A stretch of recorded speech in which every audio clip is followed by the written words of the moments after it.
Lo hemos comentado y se produjo por muchos, el esperado por muchos cambios de gabinete, donde el presidente Piñera dispuso de cambios en 6 ministerios. Esto justo el día en que se conoció la encuesta CEP, que reveló, entre otras cosas, una nueva caída en la aprobación del presidente Piñera y la consolidación de Joaquín Lavín como el político mejor evaluado. Para conversar de estos temas se nos acompaña Marco Moreno, director de la Escuela de Gobierno y Comunicaciones de la Universidad Central. Marco, bienvenido al canal 24 Horas. Gracias. A ver, la primera evaluación, estos 6 cambios, algunos enroques.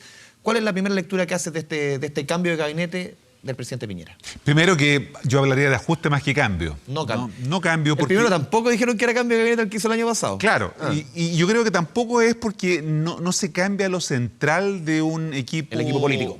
De un equipo de gobierno que es el equipo político. Más y Hacienda, ese es el que estaba no digamos mal evaluado, sino que muy mal evaluado en la encuesta CEP cuando se dice que el 65% de las personas desaprueba cómo el gobierno está llevando adelante su gestión. Es decir, había una muy fuerte crítica, o hay una muy fuerte crítica a la capacidad de gobierno. Y la capacidad de gobierno está estrechamente ligada, como te decía entonces, a la conducción que tiene el equipo de ministros, y ese rol fundamental lo juegan los ministros políticos. Y eso no se tocó. ¿Y qué señal envía el presidente ahí? ¿Qué señal puede enviar al no tocar el equipo político que estaba tan mal evaluado quizás en la encuesta por la ciudadanía, al no mover a nadie? El equipo político más el Ministerio de Hacienda, que siempre se ha configurado que es como el corazón de un gobierno. Yo creo que el presidente está cayendo en un ensimismamiento muy complicado. El presidente está gobernando con un poco de soberbia, no está escuchando lo que pasa a su alrededor, está sufriendo un fenómeno de encastillamiento, ¿no? Cuando los presidentes empiezan a no darse cuenta de lo que pasa a su alrededor, empiezan a sufrir de un mal que se llama la ceguera situacional, no ven lo que pasa alrededor. Y eso es lo que te explica que, teniendo una mala evaluación, su equipo de colaboradores no haya hecho un cambio importante en lo que es el corazón del equipo de gobierno y que son los ministros políticos. No fue tocado en absolutamente, y por el contrario, el presidente reforzó su gabinete con viejos conocidos, ¿no? Bien. Piñeristas, Mañalich, Llobet, Teodoro Rivera, ¿no es cierto?, son antes que militantes de partidos políticos. Pero no es primera vez que un presidente lo hace a esta altura. En su minuto también Michelle Bachelet también se llamaban en ese entonces los viejos estandartes, un poco. Así es. Entonces no es solamente una cuestión de Piñera. Sillas musicales, porque sí. Cada uno le pone el nombre que... Nueve ministros, digamos, de su gabinete anterior hoy día forman parte de este nuevo gabinete, de 24, o sea, está hablando de un número muy importante de colaboradores que te demuestra que el presidente se está reforzando con un círculo, ¿no es cierto?, mucho más potente incluso ahora, que lo va a blindar de la situación y los problemas que estamos teniendo en el país, que tienen que ver con la economía, que tienen que ver con el desempeño, ¿no es cierto?, de algunas carteras que son críticas, y por lo tanto lo que se busca es mantener el blindaje del presidente de la República. ¿Cuáles son los peligros de esto que tú denominas el encastillamiento?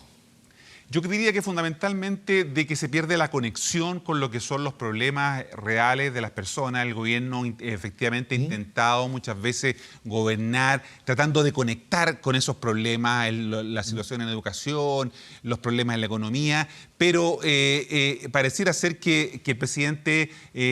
cuando se aísla, ¿no es cierto?, de alguna manera, solo está preocupado de tener una posición de no ceder frente a lo que son determinados temas. Fíjate que al finalizar el juramento los ministros, vuelve nuevamente a repasar a la oposición diciéndole que hay un sector que es obstruccionista, ¿no? Eso no contribuye justamente a mejorar el clima de diálogo para un gobierno que tiene minorías o no tiene mayorías para gobernar. Eso es lo que uno no está entendiendo. Por eso te decía que hay un fenómeno de ensimismamiento del presidente de la República complejo. Marco, a ver, dentro de las preocupaciones mayores de los chilenos, y lo muestra la encuesta CEP, a ver, transporte público, crecimiento económico, educación, inmigración, empleo, delincuencia, salud y pensiones. Y le pone nota de 1 a 7, justamente en las zonas donde hay más preocupación de los chilenos. Pensiones, 2,8. Salud, un 3. Delincuencia, 3,1. Empleo, 3,4. De estas 4 peores notas, solamente en una hay un ajuste ministerial, que es en salud. ¿Cómo ves esa lectura? Quizás donde la gente califica con peor nota es donde quizás menos, en buen chileno, se metió mano. Todas con rojo. Sí, o sea, más que rojo, hay una... Claro. Pensiones 2,8, eso y rojo tirado para morado. Cuando mostraban la lámina, justamente, aparecían con color rojo para denotar que efectivamente son zonas en donde hay problemas. Por eso te decía que el riesgo es que el presidente no entienda que los resultados que él a los que tiene que apuntar son precisamente a eso. Porque él ha dicho que su principal resultado y el objetivo por el cual tienen que medirlo es porque él sea capaz de entregarle la presidencia de la República, ¿no es cierto?, cierto?, a otro u otra persona de su mismo sector. Pero ese aspecto se ve por lo menos bien, repito la palabra, aspectado con Joaquín Lavín como la primera figura, por lo menos en evaluación positiva, con un 56%. Sí, siempre Joaquín Lavín tuvo evaluaciones positivas también en el 99 y el 2005 cuando fue candidato y no ganó. Se desplomó rápidamente. O el caso de Lawrence Goldborn. Acuérdate tú que Lawrence Goldborn después de los mineros, una importante valoración positiva, sobre el 80% positivo, 10 digamos, de desaprobación, y finalmente no llegó a ser candidato. O sea, esa medición a tu juicio no tiene tanto valor quizás a 2 años o 2 años y medio de una elección. No, yo creo que no. Habla bien de un candidato que está posesionado, que tiene un alto nivel de conocimiento, pero de allí a extrapolar eso, y especialmente en el caso de Lavín, porque Lavín ha tenido ese problema, ¿no?, que llega muy bien, pero al poco andar comienza a descapitalizarse rápidamente. A Eso es lo que le pasó el 99 y le pasó el 2005, frente al propio Sebastián Piñera incluso. A ver, la CEP. Hace tiempo no veíamos una CEP quizás tan... No sé cuál es el concepto que se puede usar, pero fue demoledora con el gobierno. Las cifras son súper negativas. Pero ¿qué pasa cuando uno ve una CEP que se la compara con gobiernos anteriores en esta misma fecha?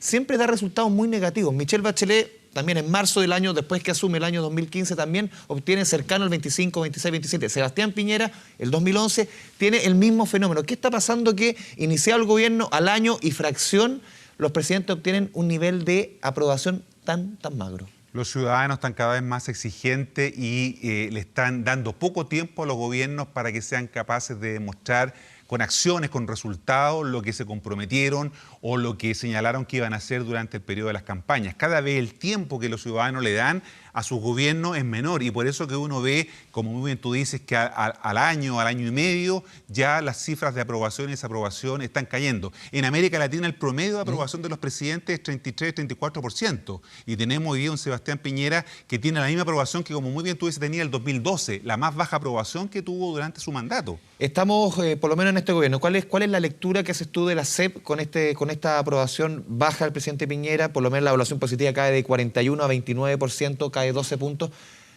¿Qué errores ha cometido Sebastián Piñera y su administración en estos 15 meses? Sus atributos personales, como tú estás dando cuenta ahí, efectivamente se ven fuertemente erosionados. El tema de la confianza, de la cercanía, ¿no es cierto?, de la eficiencia para enfrentar los problemas, tiene que ver otra vez con la palabra resultado. Resultado es la palabra que encumbra o hunde a un gobierno. ¿Sobre todo a este? Y sobre todo a este, que se comprometió con un resultado muy complejo, que no lo controlaba, que era la economía, ¿no? Hoy día el presidente también, al finalizar el juramento de los ministros, habló de los problemas que está teniendo la economía global, pero resulta que ese mismo argumento se le criticaba cuando la presidenta Bachelet, ¿no es cierto?, en el gobierno anterior también atribuía los problemas de la economía global o al comercio internacional, las dificultades que tenía el precio del cobre, comprar el petróleo, todo eso de alguna manera hoy día se le está revirtiendo al propio presidente Sebastián Piñera, y de allí la fuerte crítica que está teniendo no solo él, sino que también, ojo, también su equipo de gobierno. ¿Es la economía lo que está marcando la pauta hoy día, la baja aprobación de la gente, esta sensación de que los tiempos mejores no le están llegando? Lo mismo lo dijo el presidente de la República en su cuenta,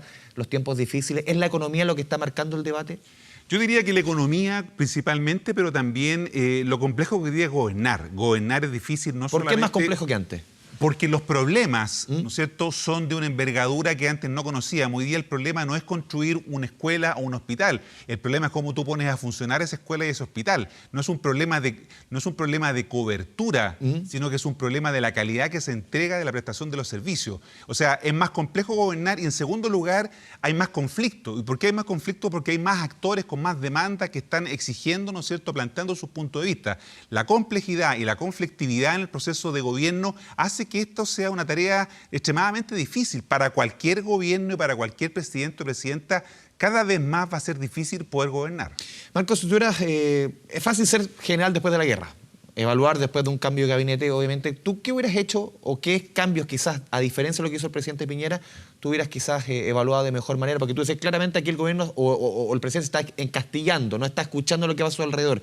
¿Qué cambios debió haber hecho? Yo hubiera hecho cambios en el equipo político. Es decir, el presidente no se da cuenta que el ministro del Interior está desgastado, ¿no? Por más que haya tenido un suspiro en el último tiempo, le haya entregado un sexto acuerdo sobre reformas institucionales para que se haga cargo, pero evidentemente el ministro Blumel no está siendo capaz de materializar los acuerdos en el Congreso necesarios para poder para poder llevar adelante las reformas que se están discutiendo, la tributaria, la de pensiones, la de salud. Y la ministra vocera, sabemos que hace tiempo no está dando con el tono, no está dando, ¿no es cierto?, con la sensibilidad necesaria para comunicar adecuadamente lo que el gobierno hace. Ahí tú tienes un problema muy complejo. Pero no salva a ninguno de los tres. No es, yo diría que ahí debería haber hecho 3 cambios importantes y que lamentablemente perdió la oportunidad de hacerlo. Claro.